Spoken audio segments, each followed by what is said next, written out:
Well, I know it's not quite as pretty as Mr. Furz's, but we got it solved, eh? Yes, indeed, folks, we have an exhaust system. Welcome back to Bump 200. World's fastest bumper car update.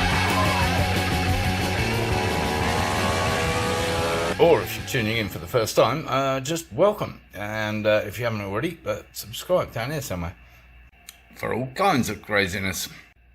Yeah, anyway, it's not that straightforward because, as you may have noticed, they're kind of encroaching over the halfway mark there.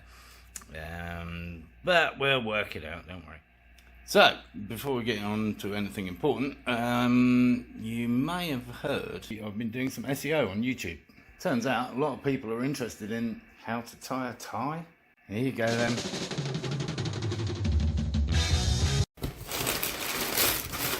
We can do an unboxing video. Apparently very exciting. We have more exhaust bits. An exhaust repair kit, to be precise, which is supposed to fit the other pipe, and it looks like the same as we got already. Yeah, that's the same as the other shit. That ain't gonna work. Supposed to fit that end, i.e. the 2 into 1 bit. The 1 bit. Test fit number 237, radiator. Yeah, we're just making sure that all kind of clears, and it kind of does. Obviously this pipe won't work. We're gonna have to find something else that marries up with that. But yeah, that all kind of works. Yeah, good. So yeah, these other pipes are going to be a bit of a squeeze. I've drilled the holes, as you can see.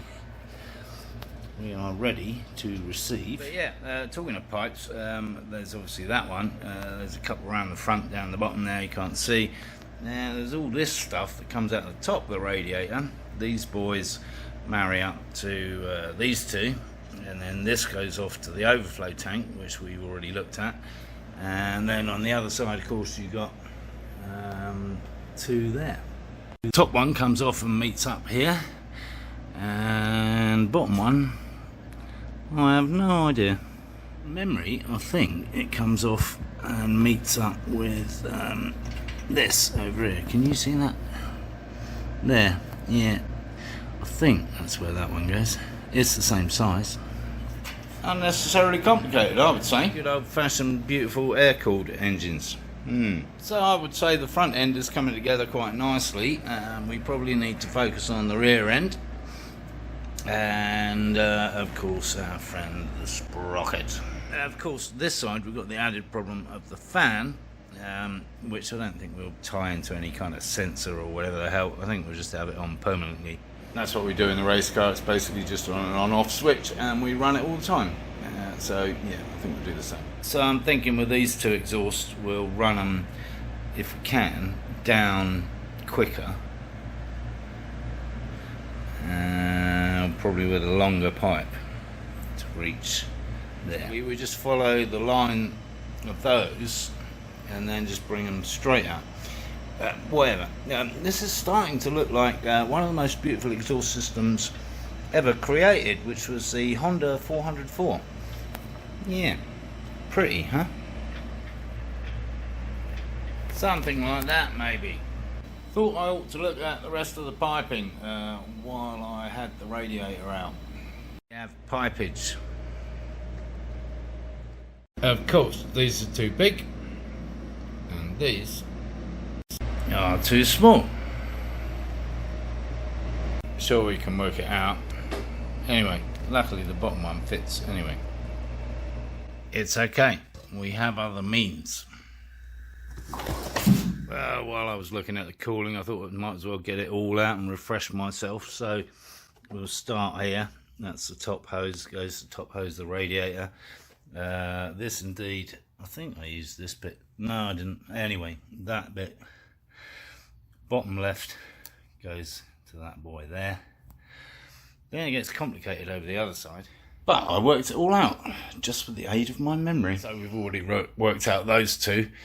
They go there, and then of course the overflow goes to our overflow tank, wherever that ends up with that. Which just leaves this boy, at least from the radiator, and that goes down here and mounts onto that bottom one, because the top one, you see the top one? And then it starts getting pretty complicated because this goes off to that chap at the front. It splits off into two. I don't know why it does that. But that smaller pipe goes to the side connection, whilst the main pipe goes past it up to the top there. And this is in fact a heat exchanger to cool the engine oil. Yes, that there. I've been doing some research. It's all rather unnecessarily convoluted and complicated. So that's the piece of pipe I had on there, which I have modified, as you can see. I guess it needs that kink in it. Anyway, it's slightly too big, and I don't know why I didn't use this, because it's obviously from the same kit, and fits much better. Yeah, nice tight fit, and lots of kinks. Sure we can find a piece of that that'll work. Probably that piece. Right, that all kind of fits quite nicely. Wherever possible, I'd like to use this preformed stuff because obviously that avoids kinks in the pipe. But I think we're going to have to get creative. But don't worry, I have a cunning plan or two to avoid kinkage. That said, this original pipe actually on the bike, this is obviously an aftermarket piece. Kind of stopped here, then there was an aluminium tube, and then the other bit fit onto the radiator. So I'm just going to emulate that and stick a tube in the middle. Yeah, cunning plan, huh? It's always best to avoid joinage in these situations if at all possible, but if it's alright for the factory, it's alright for me, and we'll do the same the other side, I think.